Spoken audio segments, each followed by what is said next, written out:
Hello and welcome to the first explainer video released by Northern Rivers Workplace Health and Safety.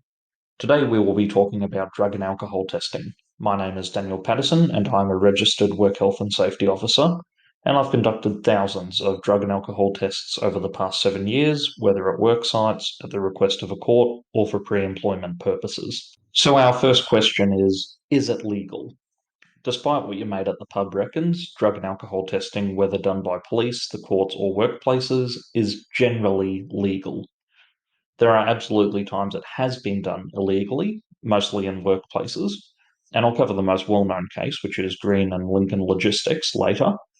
But as long as your workplace has a policy that's been notified to you, complied with any notice period required under the policy, engaged a competent person who has a relationship with a NATA accredited laboratory, unless the workplace itself has a relationship with a lab, and maintain your privacy in accordance with the applicable legislation, which is usually the Privacy Act of 1988, then yes, drug testing is completely legal at the workplace. So the question you're going to be asked almost every time you do a drug test, especially if you're dealing with someone who might not have ever been drug tested before, is what are we testing for?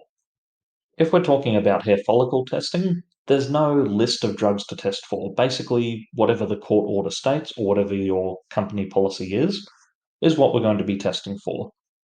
When it comes to court orders, if you're before the family court in the federal jurisdiction, or if you're before the district court for a criminal matter, the judge's order is sometimes just bizarre, and you're better off leaving it for us or your lawyers to go back to the judge and say, look, this isn't reasonable, this isn't even something we test for in Australia. Could you please change your order? But if we're talking about urine, you'll be tested in accordance with Australian Standard 4308 2008. This requires screening for amphetamine type substances, benzodiazepines, cannabis metabolites, cocaine metabolites, and opiates. If we're talking about oral fluid, you'll be tested in accordance with Australian Standard 4760 2019. This requires screening for methamphetamine, amphetamine, THC, benzodiazepines, oxycodone, cocaine, and opiates. The old myth is that oral fluid shows a longer period than it actually does. It's not true.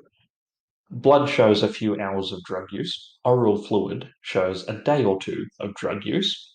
Urine shows about a week and potentially weeks of drug use, depending on your build, your metabolism, and the intensity and length of your drug use. And hair generally shows about 90 days of your drug use. When making a drug and alcohol policy, it's important for workplaces to think about the intent of the policy. The intent of the policy must be balanced with the reasonable expectation of privacy that the worker has. For places like construction sites, the only intent should be to find out if someone is likely impaired or not. So an oral fluid test should be sufficient. It doesn't really matter if a tradie had a joint on a Friday night if we're at Monday morning, does it? So why look further back than the past day or two? For positions of trust, you would probably be able to argue that a urine test is reasonable because not only is it imperative that they've never turned up after using drugs, but they also should be held to a higher standard given the nature of their position. This might be people like security guards and nurses and that sort of thing, because they do have a position of trust in the community and potentially they are allowed to do things normal people aren't, like administer drugs or carry weapons. Lastly, for occupations like policing or regulatory inspectors or officers, such as safe work or liquor licensing, and lawyers, it can pretty much be argued that they should be held to the highest standard because they hold others to account. Usually, people will be subjected to hair follicle testing if they're in this sort of position. Police definitely are, and some lawyers are. Hair follicle testing shows the past 90 days of recreational drug use, and you could not argue that they're impaired at work because you can't tell when they did it. But you could argue, as they are someone who forces others to follow the law, they themselves must obey all laws. In these cases, the intent is usually reputation over safety, because you can't, as I said, make any argument that they were impaired at work. But This would be reasonable for a police officer, but not reasonable for someone like a tradie. People often lie about medications during testing, hoping we won't find them. The bad news is we probably will. If they are declared, there's usually not a problem. If you're a truck driver taking sleeping pills, you do have a legal obligation to tell your employer, but your employer also has a legal obligation to find you suitable duties to do whilst you're taking those medications.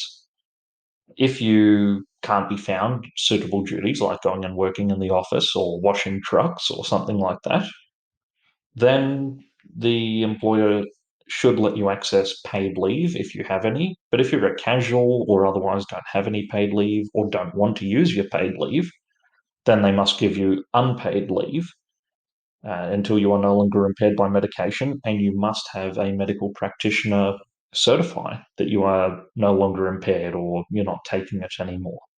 If you're an office worker taking lisdexamfetamine, which is an ADHD drug, and you test positive for amphetamines, there's no problem there. It'll go off to the lab, and as long as the lab finds that the amount in your system is consistent with your prescription and you declared it to us to start with, there's no problem. It just is treated as a medication and nothing further.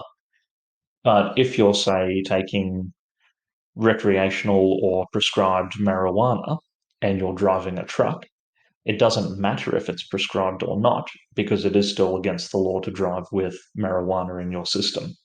So, can I be punished for not doing a drug test? Well, yes, you can absolutely face internal and criminal penalties for refusing to do a drug test or tampering with a drug test. As far as internal consequences, this depends on your policy. If it states you have something like 24 hours to change your mind if you walk out, which I think is the policy at multinationals like Kennard's Hire, then you have 24 hours to submit after you've walked out, had a tantrum, whatever, or you will be fired. Most companies, though, have a straight if you refuse the test, you're fired on the spot, whereas the penalty for failing might just be a first and final warning. So, whether you're going to get fired or not, you're actually always better off going and doing the test because if you walk out, you're presumed to have failed anyway. If you refuse in any state but Victoria, and the reason I make that distinction is they're not under the national health and safety laws down there, but if you're in any state but Victoria, there's also criminal penalties under Section 33 of the Work Health and Safety Act. You have a duty to comply with company policies under Section 28, and Section 33 makes it a criminal offence to refuse to follow a company policy or direction that relates to health and safety. So, yes, long and short, you can absolutely lose your job and be charged with a crime for failing to do a drug test. So, can my boss just buy a pharmacy kit and test me themselves? Yes and no. This one I'll probably just stick to a bit more of a casual way to sum it up. Your boss can just go to a pharmacy, buy a kit, say, pee in this cup and I'm going to test you for drugs. And shockingly, this is still commonplace in a lot of workplaces. If it's in a policy that's been communicated to you, you're presumed to have agreed to that policy by turning up to work.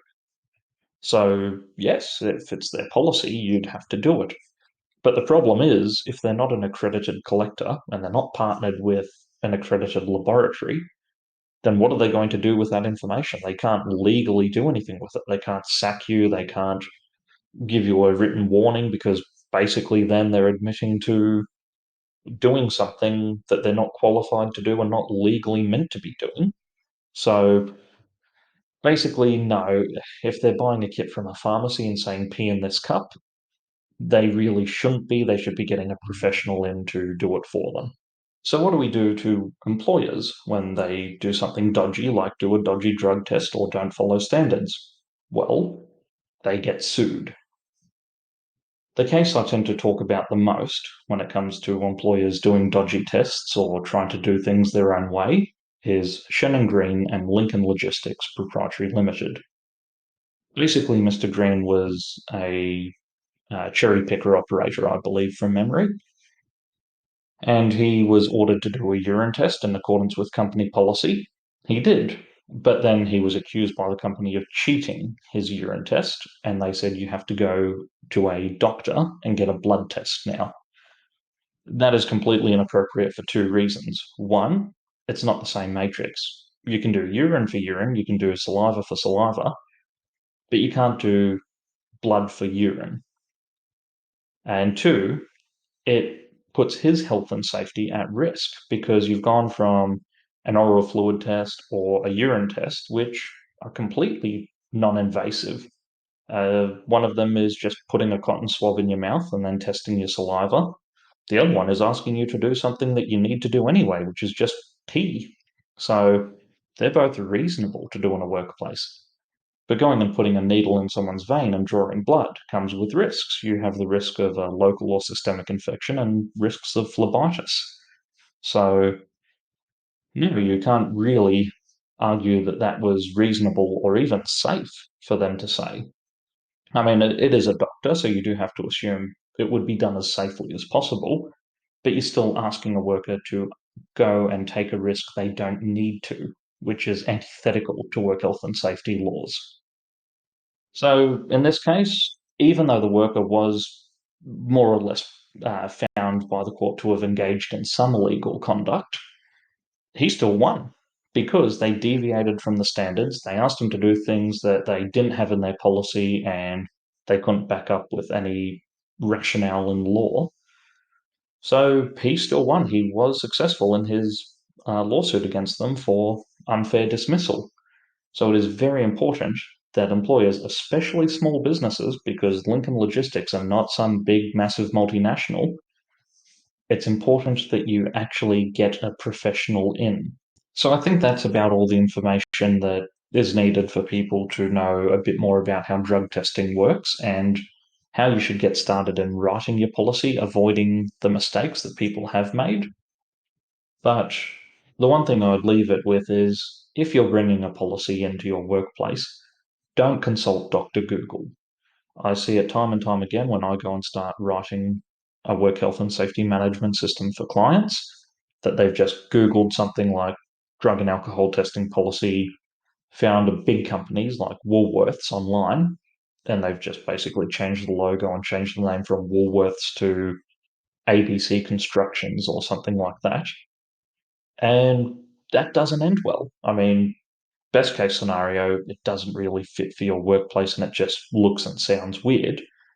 Worst case scenario, they find out about it and they get angry because they've paid a lawyer thousands and possibly tens of thousands to write it for them, and you're going to get very, very sued.